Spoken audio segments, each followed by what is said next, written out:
নমস্কার, কেমন আছেন সবাই? প্রিয়াঙ্কা লাইফস্টাইলের নতুন আর একটি ব্লগে আমি প্রিয়াঙ্কা আপনাদের সবাইকে স্বাগত জানাই। আজ বৃহস্পতিবার আর এখন ওই বিকাল 5টা মতো বাজে, আর এখন থেকেই ব্লগটা শুরু করছি। তবে পুরো ব্লগটা প্লিজ স্কিপ না করে দেখবেন, আশা করছি খুবই ভালো লাগবে। আমাদের এখানে একটা নতুন বাজার হয়েছে, আজ যাচ্ছি সেখানে। অনেকের মুখে শুনেছি ওই বাজারে প্রত্যেকটা জিনিস একটু কম দামে পাওয়া যায়। তবে তৃষ্ণার বাবা ওখান থেকে সবজি বাজার কয়েকদিন আগে করে নিয়ে এসেছিল। সত্যি সবজির দামগুলো খুবই কম, কিন্তু মুদিখানার বাজার করা হয়নি।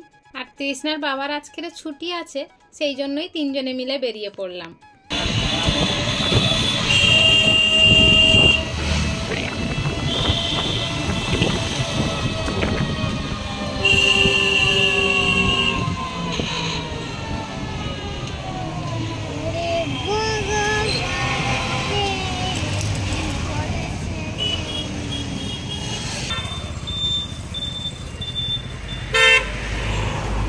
এই জায়গাটার নাম হলো ঘোষবাড়ি। এই জায়গায় আমি গত বছরে এসেছিলাম, কিন্তু এতটা জমজমাট ছিল না। এখন আবার দেখছি টোটো ইউনিয়ন হয়ে গিয়েছে, কত সুন্দর ডেকোরেশন করেছে। আর এই যে স্বাধীনতা দিবস গেল, সেই জন্য এত সুন্দর করে সাজানো রয়েছে। এই জায়গাটা খুব সুন্দর করে সাজিয়েছে, তবে যত দিন যাবে আরও সুন্দর করে গড়ে তুলতে পারবে। আমরা গতবারে যখন এসেছিলাম তখন একটু ঠান্ডা ঠান্ডা ছিল, আর এই সব জায়গাগুলোতে ফুল গাছ ছিল। এখন তো দেখছি সেগুলো নেই, এখন সব গাড়ি পার্কিং করে রেখেছে। আরও সুন্দর করে ডেকোরেশন করেছে, পুজোর প্যান্ডেলও শুরু হয়ে গেছে। কি সুন্দর লাগছে দেখুন। আর এই যে ডান সাইডের যে বাড়িটা, এইটা হলো ঘোষবাড়ি। এনাদের ফ্যামিলির লোকজন এই বাড়িটাতেই থাকে। তবে এখানে যত সব কাজকর্ম করছে সব কিন্তু লোক দেওয়া রয়েছে।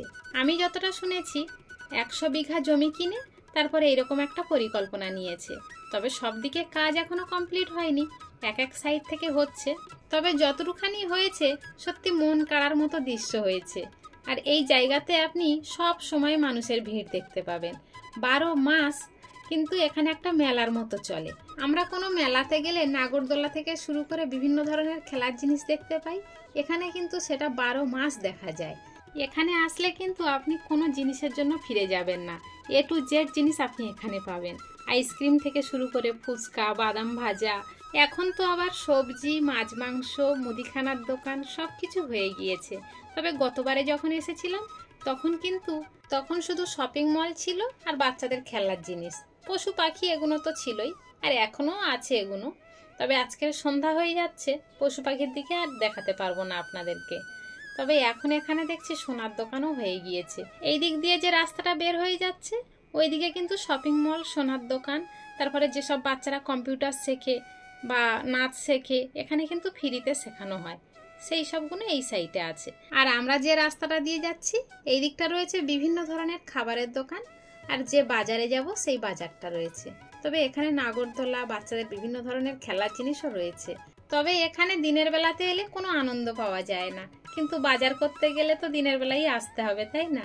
আর যারা ঘুরতে আসে তারা ওই সন্ধ্যার টাইমে আসে, সন্ধ্যার সময়টা লাইটিং থাকে তো আরো সুন্দর লাগে দেখতে। রাস্তার বাঁ সাইডে দেখছি অনেকটা জায়গা জুড়ে নেট দিয়ে ঘিরে রেখেছে, এখানে আবার বাচ্চারা খেলাধুলো করছে। গতবারে যখন এসেছিলাম ওই যে সামনের যে দোচালা ঘর দেখা যাচ্ছে ওখানে কিন্তু বাঁশ দিয়ে রেলিং দেওয়া ছিল, এখন দেখছি সেগুলো সরিয়ে দিয়ে এখান থেকে আবার রাস্তা বের করে দিয়েছে।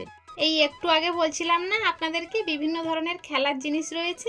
রাস্তার বাঁ সাইডে দেখুন একটা খেলার জিনিস বাচ্চাদের, আবার রাস্তার ডান সাইডে কিন্তু নাগরদোলা, এগুলো সব সময় থাকে। আবার ব্রেক ড্যান্সও রয়েছে। আর এইসব খেলাধুলোর জিনিস থাকা মানে যত রাত হবে তত আরো দেখতে সুন্দর হবে, আরো লাইটিং হবে, তখন তো ভারী সুন্দর লাগবে। তবে এখন অতটা বেশি লোক দেখা যাচ্ছে না, যে যার মতো আসছে বাজার করে নিয়ে চলে যাচ্ছে। যত সন্ধ্যা হবে কিন্তু লোকজনের ভিড় আরো বাড়তেই থাকবে, আর এটা প্রতিদিনই হয় শুনেছি।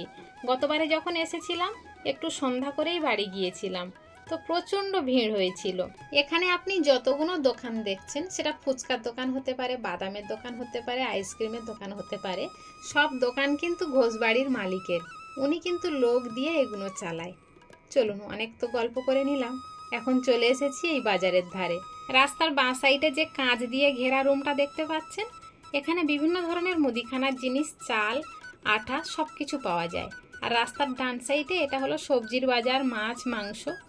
এখন সন্ধ্যার টাইম বলে সবজির বাজারে অতটা ভিড় নেই, সকাল টাইমটা হলে আবার সবজির বাজারে প্রচণ্ড ভিড় হয়।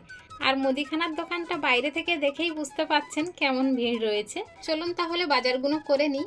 আর কি কি বাজার করলাম সব কিছু পরের ব্লগে শেয়ার করব, কেননা ব্লগটা একটু বড় হয়ে যাচ্ছে। আজকের ব্লগটা এখানেই শেষ করলাম। দেখা হচ্ছে খুব শীঘ্রই নতুন আরেকটি ব্লগের সাথে। ততক্ষণ পর্যন্ত সবাই ভালো থাকবেন, সুস্থ থাকবেন, সাবধানে থাকবেন। আর ব্লগটা কেমন হলো অবশ্যই কমেন্টে জানাবেন। ভালো লাগলে একটা লাইক করে দেবেন।